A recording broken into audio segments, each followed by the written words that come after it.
자, 그러면 오늘 수업을 같이 시작을 해보도록 합시다. 그렇죠? 자, 여러분들 지금 현재 학교에서 진도가 너무 이거 했다 저거 했다 왔다 갔다 하고 있는 상황이라서 솔직히 좀 여러분들도 혼란스러울 거라 생각을 해요. 알겠죠? 그래도 어쨌든 그런 부분들이 전부 다 이제 여러분들 중간고사에 다 들어가는 내용들이니까 하나하나 우리가 해나간다 생각을 하고 준비를 하도록 합시다. 알겠죠? 자, 그래서 오늘은 아까 얘기했듯이 우리가 결정한 대로 지난번 이번에 문학 수업 했던 내용이 사실 중간고사 내용이었는데 실제로 중간고사에 반영되진 않았었어요. 알겠죠? 그래서 중간고사 시험 범위로는 나오지 않았었던 내용이었는데 시험 범위에는 있었어서 한번 수업은 했었던 내용입니다. 알겠죠? 그래서 작년 수능에 나왔던 현대시 바로 이시영의 그리움, 그 다음에 고재종의 감나무 그늘 아래, 그 다음에 이제 이에 체리백에 쓰는 글이라는 세 개의 작품부터 먼저 살펴보고 잠시 쉬는 시간 가진 다음에 이제 문법, 우리만의 문법 요소 부분을 나가도록 할 거예요. 만약에 후에 이제 추가로 단어 부분에 대한 내용을 선생님이 학교에서 수업을 하시면은 그 부분도 추후에 따로 하면 되니까 알겠죠? 너무 걱정하지 마시고 진도를 이제 나가보도록 합시다. 그래서 저번에 얘기했듯이 지금 현재 흘러가는 방향도 아마 거의 교과서는 쓰지 않을 것 같아요. 문법도 교과서 안 쓰고 하잖아요. 그렇죠? 교과서대로는 해요, 문법은?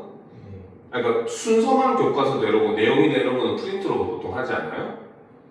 이번에는 중간때 교과서만 하겠어요. 아, 그래요? 어쨌든 뭐 교과서 내용이 워낙 부실해가지고 사실상 그것만으로는 알기는 좀 힘들긴 해요. 그래서 선생님이 이런 부분이나 이런 것들도 다 정리해 줄 거니까 너무 걱정하지 마시고 자, 오늘 진도를 우리 같이 한번 나가보도록 합시다. 준비됐죠? 아, 그리고 지난주 그 수업한 내용 선생님이 지난주 내내 유튜브에 올렸는데 계속 영상이 오류가 났어요. 알겠죠? 근데 참 희한하게도 아이러니하게도 오늘 아침에 올리니까 또 올라갔어요. 알겠죠? 그래서 다음 주에 여러분들한테 이제 문자로 지난주 거랑 이번 주 거 영상 같이 보내줄 거예요. 알겠습니까? 그래서 같이 이제 우리가 한번 참고를 해서 만약에 복습할 때 내용이 다시 궁금하면은 한 번 더 복습에 좀 잘 활용을 할 수 있도록 하도록 합시다. 알겠습니까?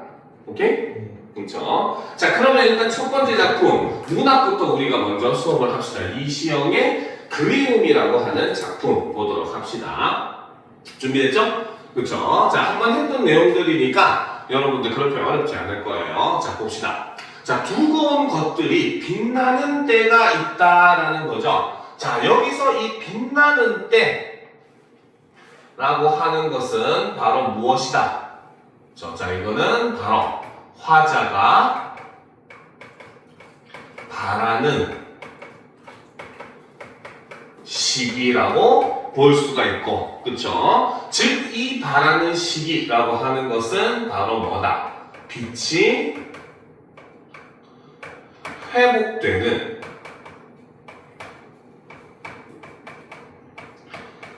그러한 시기다라고 볼 수 있습니다. 알겠죠? 자, 그래서 두꺼운 것들이 빛나는 때가 있다. 즉, 과거의 것들이 오히려 미래의 빛을 위해서 힘을 발하는 그러한 때가 있더라 라는 거죠. 자, 그렇기 때문에 화자는 빛나는 때를 위해 소금을 뿌리며 자, 그 빛나는 시간을 위해서 현재 화자는 뭐다? 소금을 뿌리는 행위를 하고 있다는 거죠. 그렇죠? 그러면 이 소금을 뿌리는 행위라고 하는 것은 바로 뭐다? 바로 빛이 그렇죠? 회복되기를 그렇죠? 소망하는 행동 혹은 노력의 의미로 우리가 볼 수 있다. 그래서 이러한 행동을 한다는 것은 바로 화자가 빛이 회복되기를 바라고 있다. 그런 노력이다. 이런 개념으로 볼 수가 있습니다. 자, 그렇기 때문에 우리는 이 저녁을 떠돌고 있는가라는 거죠. 자, 그러면 바로 이 저녁이라고 하는 시간은 바로 뭐다? 현재는 이제 점점 어두워지고 있는 상황인 거야. 알겠습니까? 그런데 그 저녁에 화자는 뭘 하고 있다? 소금을 뿌리는 행위를 하고 있는 거죠. 그쵸? 즉, 바로 뭐다? 현재는 비록 어둡지만 바로 뭐다? 빛이 회복되는 미래를 소망하는 시간이 바로 이 저녁이라는 겁니다. 알겠습니까? 자, 그래서 이제 이 화자는 바로 뭡니까? 우리는 이 저녁을 떠돌고 있는가? 라고 얘기를 하면서 여기서는 의문형 어미를 반복적으로 사용을 하는 모습을 볼 수 있죠. 그래서 반복적으로 사용하니까 당연히 음률이 형성이 되는 이런 모습을 볼 수가 있습니다. 알겠습니까? 자, 그런데 봅시다. 사방을 둘러보아도 등불 하나 켜등이 보이지 않고 라는 거죠. 그렇죠? 자, 여기서 이제 등불이라고 하는 것은 일종의 뭡니까? 빛, 희망 이런 걸 상징한다고 볼 수 있어요. 알겠죠? 자, 그런데 이제 뭐다? 지금 현재는 내 주변을 아무리 둘러보아도 뭐다? 등불을 하나 켜둔 사람이 보이지 않더라는 거죠. 그렇죠? 즉 그 말은 현재 상황이 어떻다? 굉장히 절망적이다. 그렇죠? 바로 이거는 절망적인 현재 상황을 나타내는 표현 첫 번째라고 볼 수가 있습니다. 그렇죠? 자, 그런데 등불이라고 하는 건 우리가 어떤 감각을 통해 알 수 있어요? 등불은 그렇죠. 시각을 통해 알 수 있겠죠. 그렇죠. 그러니까 지금 이 첫 번째 절망적인 현재 상황을 나타내는 첫 번째 구절은 바로 뭐다? 시각적 이미지를 사용해서 표현을 하고 있더라는 거죠. 알겠습니까? 자, 그 다음 봅시다. 등불 뒤에 속삭이며 밤을 지키는 발자국 소리 들리지 않는다라는 거죠. 자, 그런데 여기서 이제 우리가 주의할 게 그거죠. 바로 뭐다? 이 발자국 소리라고 하는 것은 그렇죠? 얘는 무슨 역할을? 밤을 지키는 역할을 하는 발자국 소리입니다. 알겠습니까? 그렇기 때문에 여기서 이 발자국 소리도 긍정적 의미다, 부정적 의미다? 긍정적인 의미라는 거죠. 자, 그렇기 때문에 발자국 소리도 들리지 않는다라고 하는 것은 역시 마찬가지 절망적인 현재 상황을 나타내는 표현 두 번째라고 볼 수 있고, 반면에 여기서는 발자국 소리라고 얘기를 했어요. 그렇죠? 소리는 바로 어떤 감각? 청각적인 이미지를 사용을 해서 이렇게 표현을 하고 있다. 우리가 이렇게 볼 수가 있다는 거죠. 알겠습니까? 자, 그러니까 바로 뭡니까? 네 줄. 사방을 둘러보아도부터 발자국 소리 들리지 않는다라고 하는 것은 결과적으로 바로 무엇이다? 그렇죠? 바로 등불도, 그렇죠? 발자국 소리도 없는 절망적이고 단절된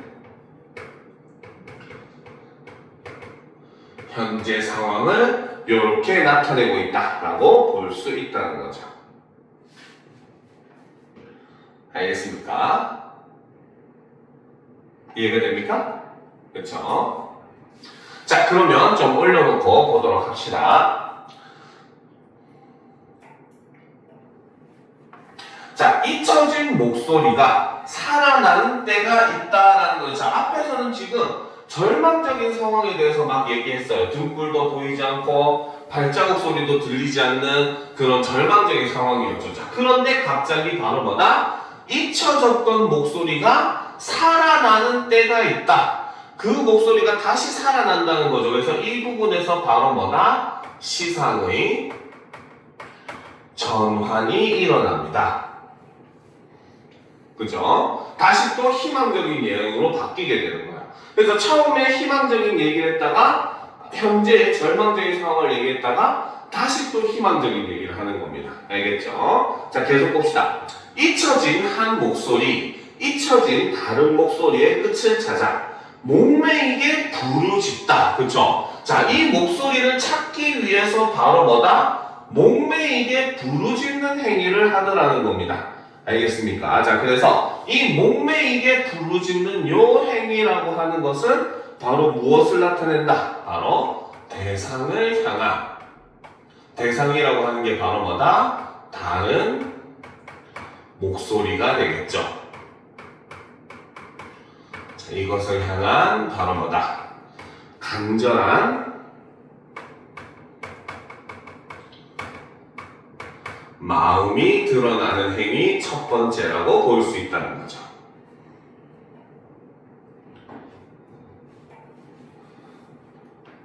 알겠습니까?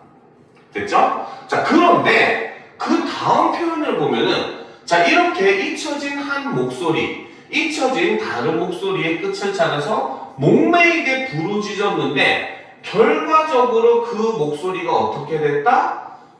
잦아들어 버렸다는 거죠. 그렇죠? 잦아들었다는 거는 뭡니까? 찾아서 잦아들었을까?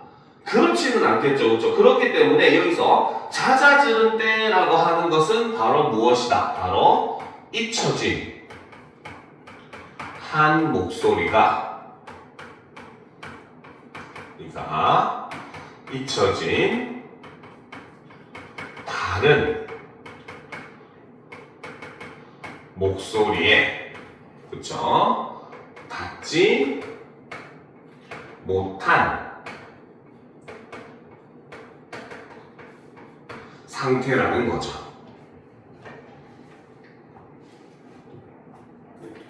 자, 됐습니까? 그쵸? 그쵸? 자, 계속 봅시다. 잦아드는 외마디 소리를 찾아 칼날 세우고 라고 되어 있어요. 자, 여기서 지금 이 외마디 소리도 바로 뭐다?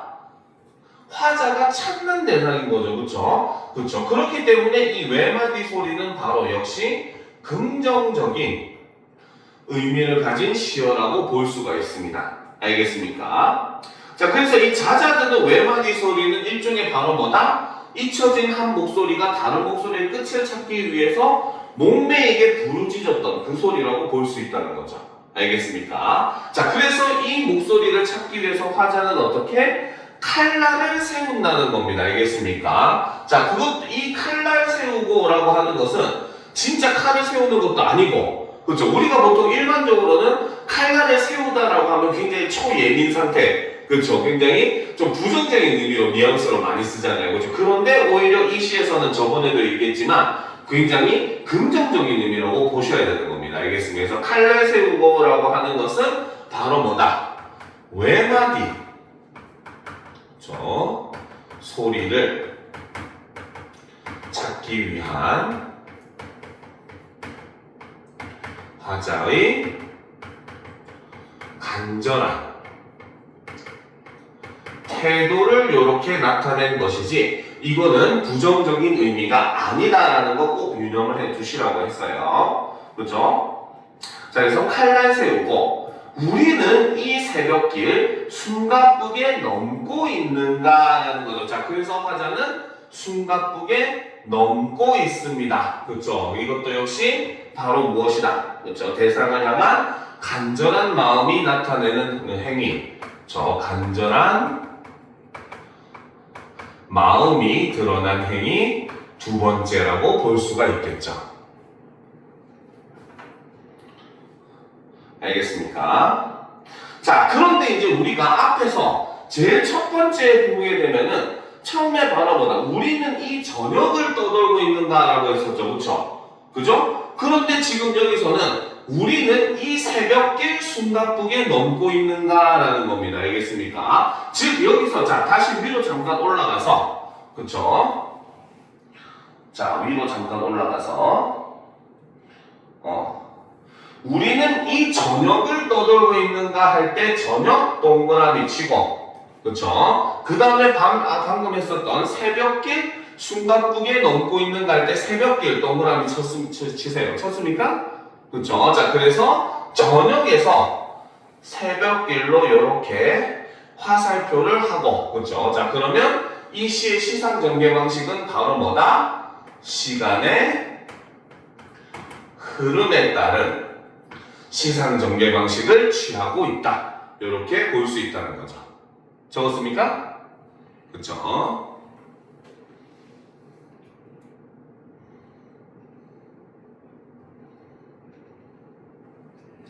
자, 됐죠? 그렇죠? 자, 그러면 올려놓고 보도록 합시다. 자, 그래서 숨막히게, 숨가쁘게 넘고 있는가 할 때 있는가도 역시 의문형 어미를 반복을 하고 있죠. 자, 하늘을 올려보아도, 자, 여기서 이제 바로 이 하늘이라고 하는 것도 일종의 이상, 동경, 이런 걸 의미한다고 볼 수 있겠죠. 그렇죠? 그래서 하늘을 올려보아도 함께 어둠 지새던 별 하나 눈 뜨지 않는다라는 거죠. 그렇죠? 자, 그래서 지금 이 현재 화자가 있는 시간은 바로 뭐다? 아까도 얘기했지만 저녁에서 새벽으로 이동한, 새벽이라고 하는 시간은 솔직히 말하면 아직 여전히 어두운 밤의 시간이잖아요. 그렇죠? 자, 그렇기 때문에 바로 뭐다? 이 현재 화자가 지금 살고 있는 바로 이 현재라고 하는 시간은, 그렇죠? 자, 바로 어떤 시간? 바로 별 하나 눈 뜨지 않는 밤이라고 하는 시간인 것이고, 그렇죠? 그렇기 때문에 이 시간은 바로 뭐다? 바로 함께하는 이가 보이지 않는 상황임을 나타내고, 이것은 다시 다른 말로 얘기하면 바로 뭐다? 바로 이 시의 주제의식과 연관이 되죠. 바로 연대를 상실한 암울한 상황을 이렇게 표현했다라고 볼 수 있다는 겁니다. 알겠습니까? 됐습니까? 자, 그래도 두고 온 것들은 빛나는가? 빛을 뿜으면서 한 번은 되살아나는가? 여기서도 역시 의문형 어미를 계속 반복하고 있죠. 자, 우리가 뿌린 소금을 반짝반짝 별빛이 되어, 그렇죠? 소금들이 반짝반짝 별빛이 된다라는 겁니다. 그렇죠? 자, 그러면 여기서 이 별빛이라고 하는 것은 바로 뭐다? 빛이 회복된 시기를 나타내고, 이것은 다른 말로 바로 뭐다? 연대의 회복을 의미한다. 이렇게 볼 수 있겠죠. 그래서 우리가 뿌린 소금들 반짝반짝 별빛이 되어 오던 길 환히 비추어주고 있으니 라는 겁니다. 알겠습니까? 그래서 지금 화자는 과거의 것들을 위해서 어떻게 미래의 상황을, 그 연대를 회복한 빛이 회복된 시대를 소망하고 있다는 거죠. 그래서 이 마지막 네 줄을 통해서 화자가 얘기하고 있는 것은 바로 무엇이다? 그렇죠? 바로 빛, 그렇죠? 회복, 즉 연대의 회복을 소망하고 있는 이러한 화자의 태도를 보여주면서 시를 마무리하고 있는 작품이 바로 이 이시영의 그리움이라고 하는 작품입니다. 알겠습니까?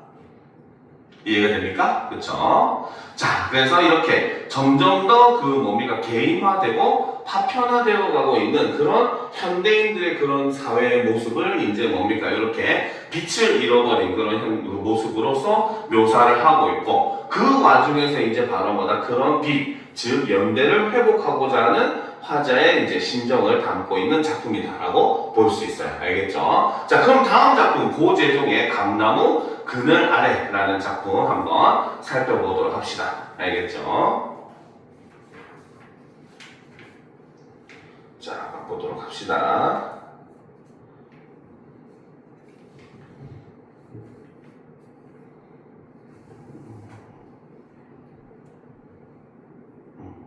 자, 보도록 합시다. 그렇죠? 자, 그래서 한 가지 더 정리하면, 자, 여기서 이제 이시영의 이제 그 그리움이라고 하는 시는 어떻게 보면 빛과 어둠이 좀 대비되는 그런 형태의 모습을 볼 수가 있어요. 알겠습니까? 자, 그런데 이제 지난번에도 얘기했지만 고제 중에 감나무 그늘 아래는 오히려 이제 빛과 어둠이 대비가 되는 것이 아니라 조화를 이루는 이러한 모습을 가지고 있는 게 이 시의 특징이라고 얘기했어요. 그러면 내용을 한번 살펴보면서 하나하나 분석을 해보도록 합시다. 자, 감나무 잎새를 흔드는 게 어찌 바람뿐이냐라는 거죠. 자, 여기서 이 감나무라고 하는 존재는 자, 사실은 바로 뭐다? 얘는 화자와 동일시 되는 대상입니다. 알겠죠? 자, 즉 실제로 바로 뭐다? 바로 이별로 인해 내적 갈등을 하는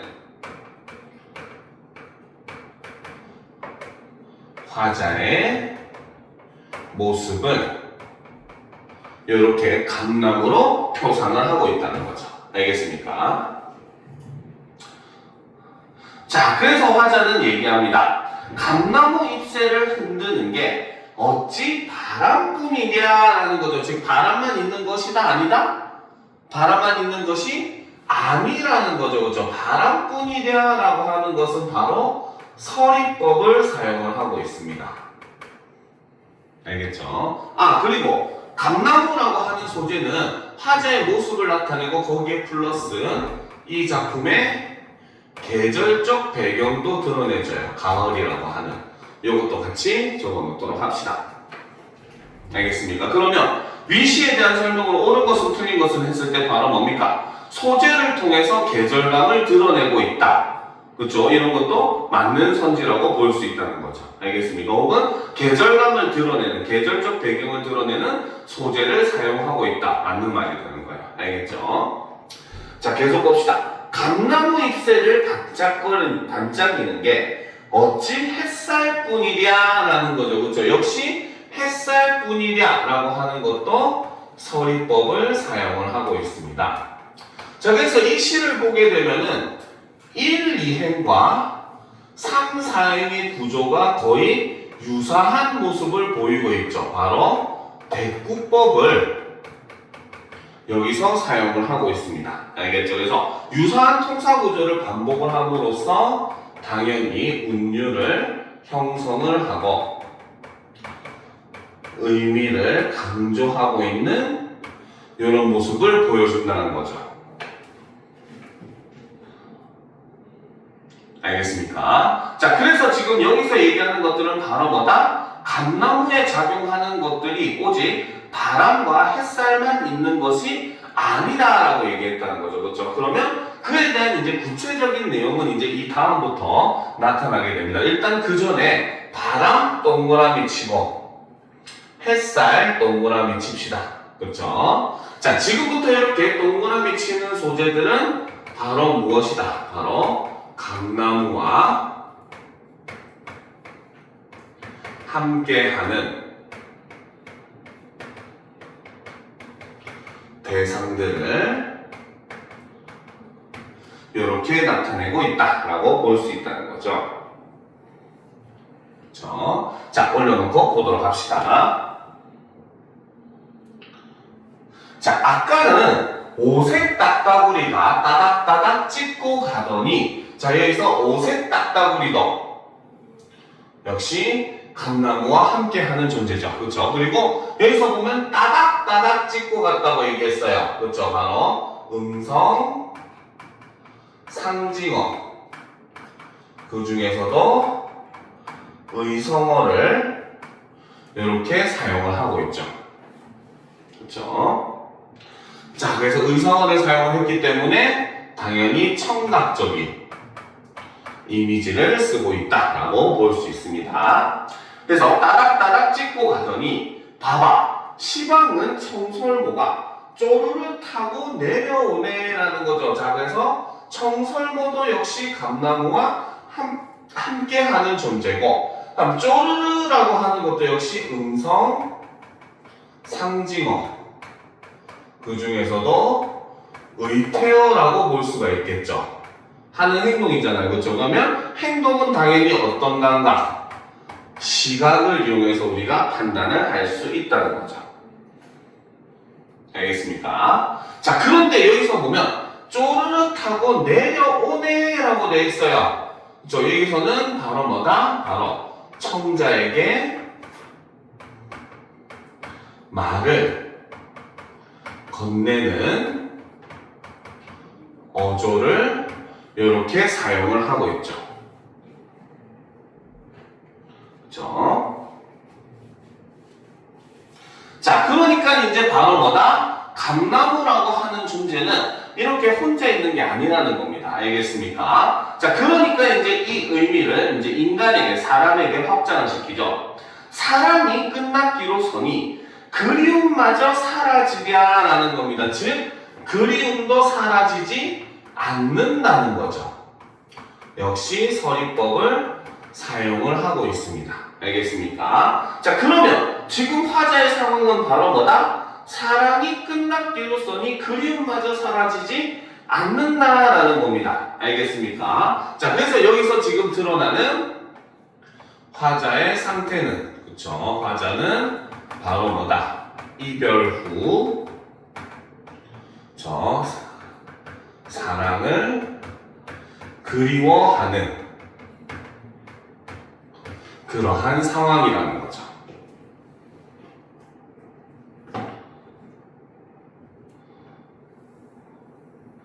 됐습니까? 그렇죠?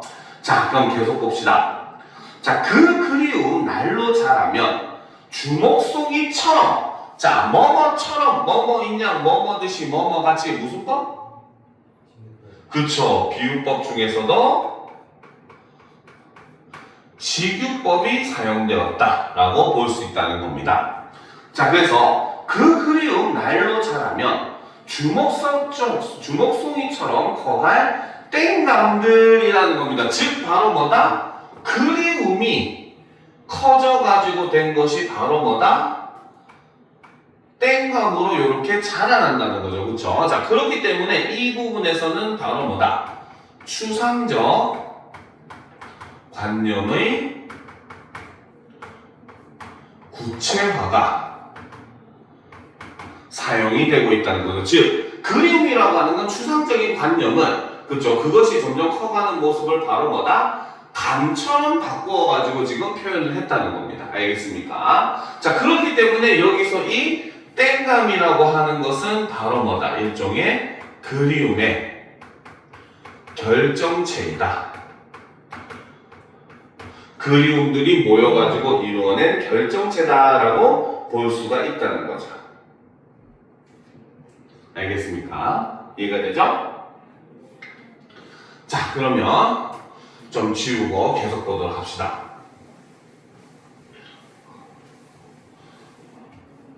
자, 올려놓고. 자, 때론 머리 위로 흰 구름이고, 그쵸? 때론 온종일 장대비 맞아보게라는 겁니다. 알겠습니까? 자, 여기서도 지금 맞아보게, 그쵸? 바로 청자에게, 그쵸? 말을 건네는 어조를 여전히 사용을 하고 있다는 거죠.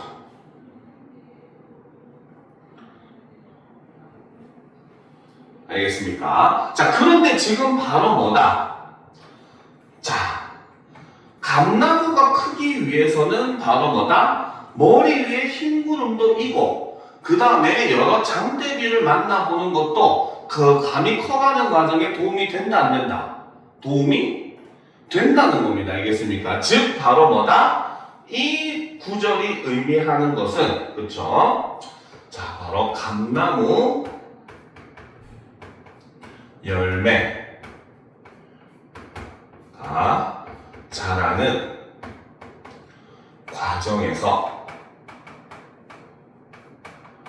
그쵸? 흰 구름과, 그쵸? 장대비를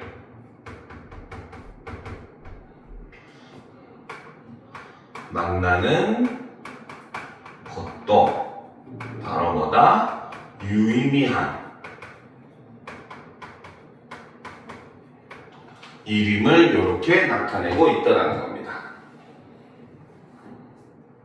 알겠습니까?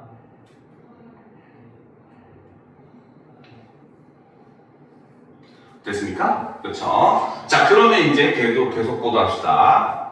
자, 옆에 보게 되면 자, 이별까지 나눈 마당에 그렇죠? 기다림은 웬 것이냐만 감나무 그늘에 평상을 놓고 그래 밤이면 잠 뒤척여 산이 우는 소리도 들어보게 보고 새벽이면 덧득 깨어나 계곡 물소리도 들어보게 라는 거죠. 그죠? 즉 바로 뭐다? 화자는 감나무 그늘 아래에다가 평상을 놓고 이러한 것들을 경험을 한다는 거죠. 자, 그러면 이 시의 제목이기도 한 감나무 그늘이라고 하는 것은 바로 뭐다? 바로 내적 성숙에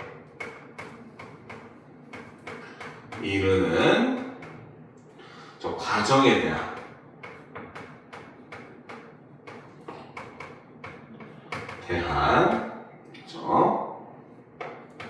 깨달음을 얻는 일종의 성찰의 공간이다. 이렇게 볼 수가 있더라는 거죠. 그렇죠? 자, 그러니까 화자는 얘기합니다. 그래 밤이면 잠 뒤척여. 자, 그러면 이 밤이라고 하는 시간도 역시 마찬가지 이 시에서는 부정적 의미가 아니라는 거예요. 알겠죠? 왜? 이 밤이라는 시간에 화자는 잠을 뒤척이면서 뭡니까? 그 산이 우는 소리도 듣고 계곡물 소리도 듣는 시간이라는 거죠. 그렇죠? 그래서 지금 이 밤이라고 하는 시간은 바로 뭐다? 내적 성숙의 시간이라는 겁니다. 이런 점은 바로 앞에 있었던 이시영의 그리움이라는 시와 반대가 된다고 볼 수 있겠죠. 그리움이라고 하는 시에서는 밤이라는 시간은 바로 뭐다? 연대를 상실한 절망적인 현실을 나타내는 시였는데, 그렇죠? 여기서는 오히려 바로 뭐다? 이 밤이라는 시간을 통해서 내적 성숙에 이르게 된다. 이렇게 이야기를 하고 있습니다. 자, 그래서 계속 봅시다. 그래 밤이면 잠 뒤척여 산이 우는 소리도 들어보고 라는 거죠. 그렇죠? 자, 산이 우는 소리. 그렇죠? 자, 이거는 바로 뭐다? 내적 성숙을 위해 필요한 요소 첫 번째이고, 그쵸? 산이 우는 소리라고 했기 때문에 역시 이것도 청각적 이미지를 사용을 하고 있습니다. 알겠죠? 자, 그 다음 계속 봅시다. 그래서 산이 우는 소리도 들어보고 새벽이면 퍼뜩 깨어나 계곡 물소리도 들어보게 라는 거죠. 그러면 계곡 물소리도 바로 뭐다? 내적 성숙을 위해서 필요한 요소 두 번째라고 볼 수가 있고, 이것도 역시 물 소리니까 청각적 이미지를 사용을 하고 있다라고 볼 수 있다는 거죠. 알겠습니까? 자, 그럼 이제 또 올려놓고 보도록 합시다.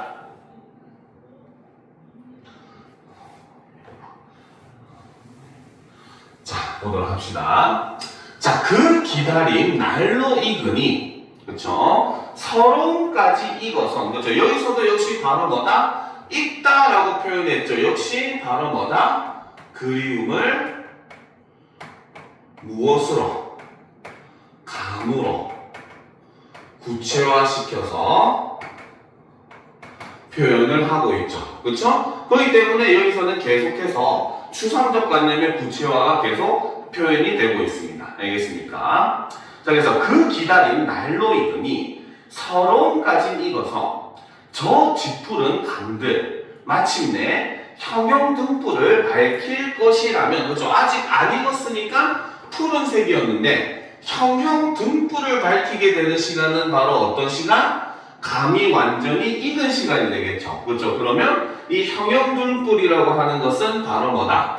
내적으로 성숙한 상태를 나타낸다. 이렇게 볼 수 있습니다. 그래서 형용등부를 밝힐 것이라면, 그렇죠? 갑자기 라면 먹고 싶죠, 그렇지? 그렇죠? 그러면 면이라고 하는 것은 바로 뭐다? 상황을 가정하는 가정법을 이렇게 사용을 하고 있죠. 가정법이 사용된 대표적인 시, 김소월의 진달래꽃. 나보기가 역겨워 가실 때는 이라고 했어. 가실 때는이니까 이거는 미래 시제, 현재 아직 이별을 한 상황이 아니라는 거죠. 그래서 이 부분에서는 이별 상황을 가정하고 있습니다. 알겠습니까? 그래서 이런 것들도 함께 알아두면 좋겠죠. 자, 계속 봅시다. 그래서 자, 밝힐 것이라면 세상은 어찌 환하지 않으랴, 하늘은 어찌 부시지 않으랴라는 거죠. 그렇죠? 자, 그래서 여기서도 역시 대꾸법과 서리법을 사용을 하고 있습니다. 그렇죠? 그래서 대꾸와 서리를 사용을 함으로써 저 운율을 형성하고 의미를 강조하고 있는 이런 모습을 볼 수 있고, 그렇죠? 자, 이를 통해서 결국 하자는 바로 뭐다? 미래에 대한 긍정적인 전망을 하고 있는, 즉 이 시간이 지나면, 이러한 것들을 경험하는 이러한 시간들이 지나면 충분한 내적 성숙을 이룰 수 있을 것이다 라는 거죠. 알겠습니까? 즉 바로 뭐다? 어떻게 보면 이 시에서도 바로 뭐다? 이 이별이라고 하는 것도 어떻게 보면 우리가 내적으로 성숙하기 위해서 반드시 필요한 요소라는 거죠. 알겠습니까? 실제로 이것과 가장 유사한 시가 바로 이현기의 낙화라는 시가 있습니다. 그렇죠? 이현기의 낙화를 보면 바로 뭐다? 가야 할 때가 언제인가를 알고 가는 이의 뒷모습은 그 얼마나 아름다운가 라고 얘기합니다. 알겠죠? 그래서 여기서도 그 뭡니까? 꽃잎이 막 떨어지는데 이거 꽃잎을 바로 사랑으로 표현을 해요. 알겠습니까? 그리고 꽃잎이 떨어진다, 낙화를 한다라고 하는 것은 이꼴 인간으로 치면 이별을 얘기합니다. 알겠습니까? 그런데 그 이별이 아무 의미가 없는 게 아니라는 거죠. 낙화에서도 보면은 결국은 바로 뭐다? 그 꽃잎이 떨어져서 뭡니까? 그 여름에 그런 지푸름을 만들어내고 그리고 바로 뭐다? 열매를 맺는다는 거죠. 알겠습니까? 그러니까 사람은 사랑을 하다가 이별을 하게 되고 그 이별은 단순히 그냥 아픔으로 끝나는 것이 아니라 그 이별로 인해서 인간이 바로 뭐다? 영혼의 성숙을 이루게 된다. 그렇죠. 내적으로 성숙을 이루게 된다라는 걸 표현한 게 바로 이현기의 낙화라는 시입니다. 그래서 요 시 같은 경우는 이제 이현기의 낙화랑 비교 대조하는 문제 나올 가능성이 꽤 높습니다. 알겠습니까? 알겠죠? 자, 그런 점을 유념을 하면서 자, 그러면 이제 다음 작품 바로 2의 최리백에 보내는 글 한번 살펴보도록 합시다. 최리백에 주는 글. 자, 준비됐습니까? 자, 보도록 합시다.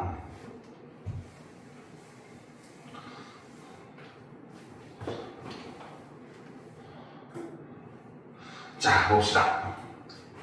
자, 천지간에, 그쵸? 만물이 소리내게 만드는 것은 무엇인가? 초목은 움직이지 않으면 그 자체로 소리가 나지 않으나 바람이 불면 소리가 난다라는 거죠. 그쵸? 자, 여기서는 지금 바로 뭐다? 천지간에 만물이 소리를 내게 만드는 것은 무엇인가? 라고 해서 스스로 이제 뭐다? 질문을 하고, 그쵸? 그 다음 이제 이 이후부터는 바로 뭐다? 이 질문에 대한 답이 이렇게 제시가 되고 있죠. 그쵸? 그렇기 때문에 여기서는 바로 뭐다? 일종의 문답법 혹은 문답의 구조를 사용하고 있다라고 볼 수 있는 겁니다. 알겠습니까?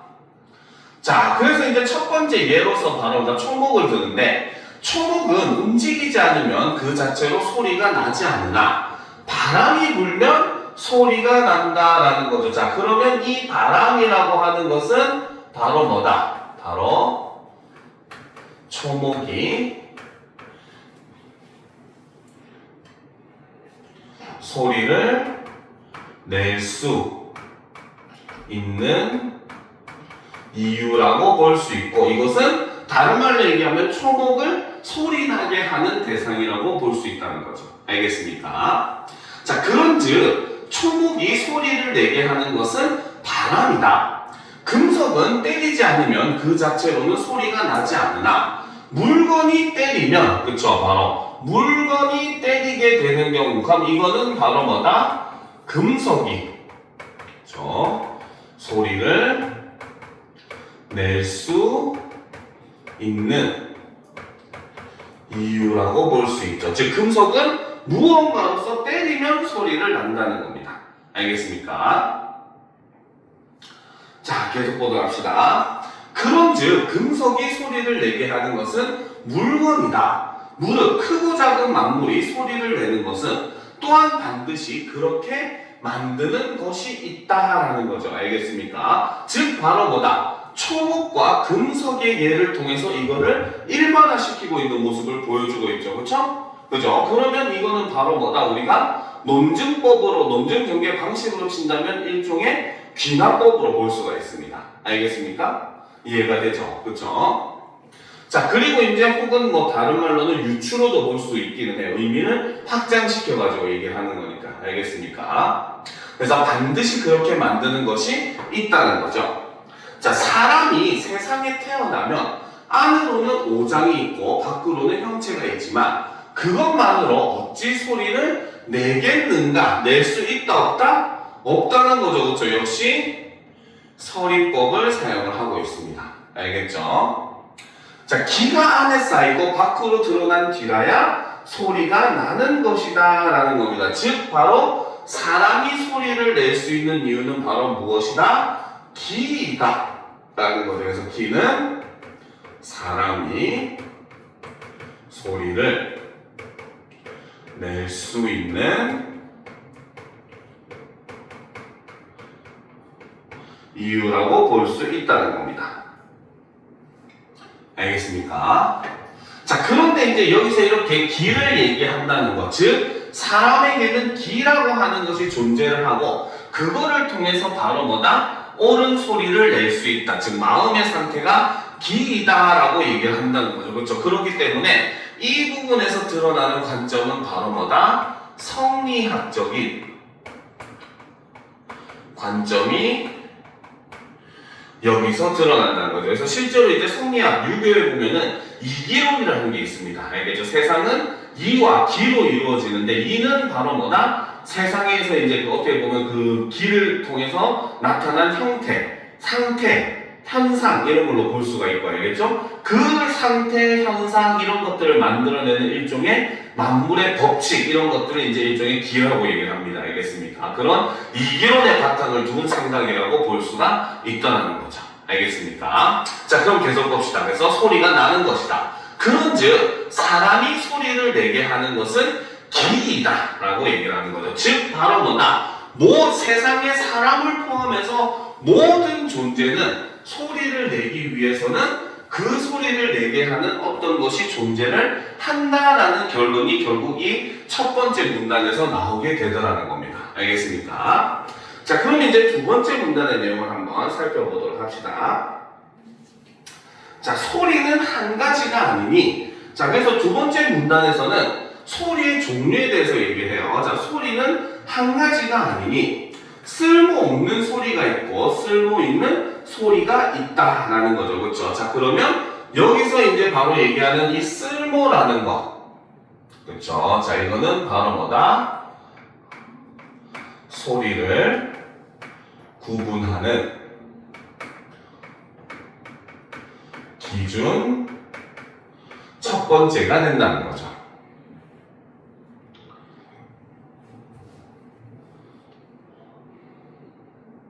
자, 됐습니까? 자, 한번 봅시다. 재채기 소리와 코 고는 소리는 사람의 소리 가운데 쓸모없는 것이고 탄식하고 담소하는 소리는 사람의 소리 가운데 쓸모있는 것이다 라는 거죠. 그렇죠? 그래서 사람의 소리를 쓸모없는 소리와 쓸모있는 소리로 이렇게 분류를 해서 이야기를 했습니다. 자, 쓸모있는 소리에는 아름다운 소리와 추한 소리가 있다라는 거지. 그렇지? 바로 아름다운 소리와 추한 소리. 자, 이게 바로 소리를 구분하는 기준 두 번째, 아름다움이라는 거죠.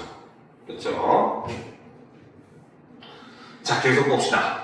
사람이 그 소리를 듣고 좋아하면 아름다운 소리이고 미워하면 추한 소리이다라는 거죠. 그렇죠? 그러면 사람들이 그 소리를 대하는 감정이 바로 이 아름다운 소리와 추한 소리를 나누게 된다라고 이야기를 하고 있습니다. 알겠죠? 자, 그 다음 봅시다. 아름다운 소리에는 실상이 있는 소리가 있고 흩어지는 소리가 있다라는 거죠. 그러면 여기서 이 실상이라고 하는 게 바로 기준 세 번째, 실상의 유무라는 거죠.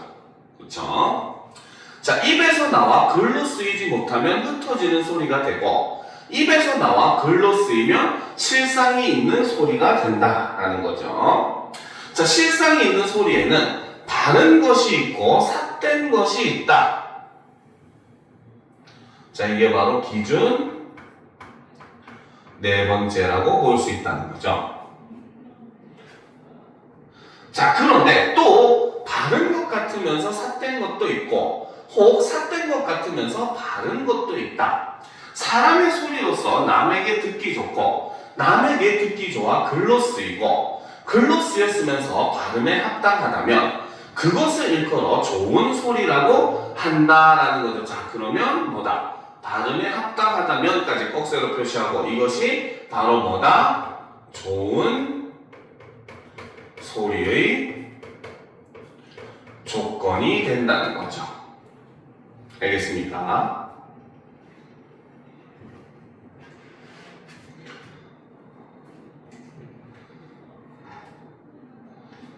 됐습니까? 그렇죠? 자, 그래서 이렇게 좋은 소리의 조건을 밝히고 마지막에 얘기합니다. 좋은 소리를 내는 것은 참으로 어려운 일이구나 라고 하면서 이제 화자의 이제 생각을 드러내고 있다는 거죠. 알겠죠? 자, 그런데 이제 다음 문단을 봅시다. 그렇죠? 자, 최립은 좋은 소리를 내는 사람에 가깝다라는 거죠. 즉, 바로 뭐다? 지금까지 내가 이렇게 좋은 소리의 기준을 얘기한 이유는 바로 누구 때문에? 최립이 쓴 문장을 평가하기 위해서였다는 거죠. 그렇죠? 자, 그렇기 때문에 이 최립이라고 하는 사람이 쓰는 글은 어떻게? 좋은 소리를 내는 사람에 가깝다라고 이야기를 하는 겁니다. 자, 그의 문장이 비록 완성된 것은 아니지만 그 뜻은 발음을 향한다.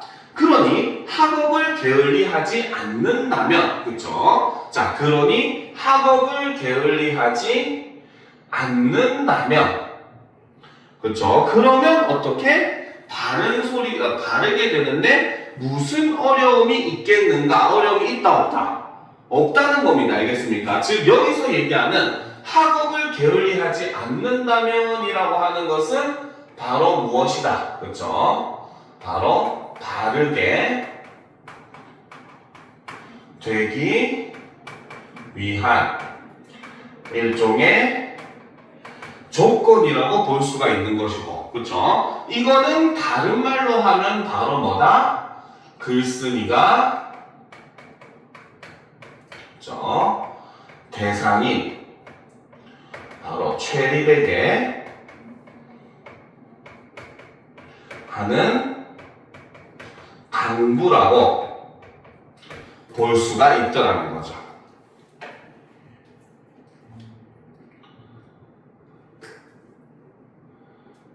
알겠습니까? 자, 그러니까 지금 바로 뭐다? 너는 지금 현재 너무 잘하고 있으니까 앞으로도 한국만 게을리하지 않으면은 바르게 될 수밖에 없어. 이렇게 얘기한다는 거는 전제 조건이 만족돼야 된다는 것이고, 그 말은 바로 뭐다? 학업을 중요하게 생각해라 라고 당부하는 내용이라고 볼 수 있다는 거죠. 내가 들으니 소리를 내는 만물은 그 본체가 크면 그 소리 또한 크고 그 본체가 작으면 그 소리 또한 작다고 한다. 최립은 소리가 크니 그 본체가 큰 것을 알만하다. 사람의 본체는 마음이니 그의 마음이 가히 크다고 하겠다라는 거지. 그치? 자, 그래서 지금 이 부분에서는 그쵸? 최립은 소리가 크니부터 가히 크다고 하겠다라고 하는 부분은 바로 뭐다? 최립에 대한 그쵸? 글쓴이의 평가라고 볼 수가 있고 굉장히 긍정적으로 평가를 하고 있는 일종의 칭찬을 하고 있는 모습을 볼 수가 있더라는 겁니다. 알겠죠? 자, 내가 또 들으니 크게 부딪히면 큰 소리가 나며 작게 부딪히면 작은 소리가 난다고 한다. 큰 바람이 초목을 움직이면 천지를 뒤흔들 듯하나 작은 바람이 불면 한번 살랑거리며 불과할 뿐이다. 금속을 치는 것도 또한 이와 같다. 사람의 소리는 기가 크면 그 소리가 크게 나고 기가 작으면 그 소리가 작게 나니 체립의 기는 가히 크다고 하겠다라는 거지. 그치? 그래서 여기서도 역시 바로 뭐다? 그쵸? 바로 체립에 대한, 그쵸? 글쓴이의 평가가 이렇게 드러나고 있더라는 거죠. 알겠습니까? 그리고 지금 여기서 이렇게 체립을 평가하는 방식 자체가 바로 뭐다? 유추의 방식을 사용을 하고 있습니다. 그래서 자연의 경험을 통해 가지고 바로 뭐다? 그거를 인간의 경우로 확장시키고 그 인간의 경우로 확장시킨 다음에 그 내용을 어떻게? 체립에게 적용을 하고 있는 이런 모습을 보여주고 있어요. 알겠죠? 그렇기 때문에 유추의 방식을 사용해 가지고 체립의 그런 뭡니까? 훌륭함, 발음 이런 것들을 칭찬하는 글을 쓴 것이 바로 이 체립에게 주는 글이라고 하는 이의 글입니다. 알겠습니까? 자, 일단 여기까지 수업을 하고 15분까지 잠시 쉬었다가 우리가 이어서 가도록 합시다. 알겠습니까? 그래서 그 다음에 문법 부분 들어갈 거니까 잠시 그 전에 쉬었다가 끊었다 가도록 합시다.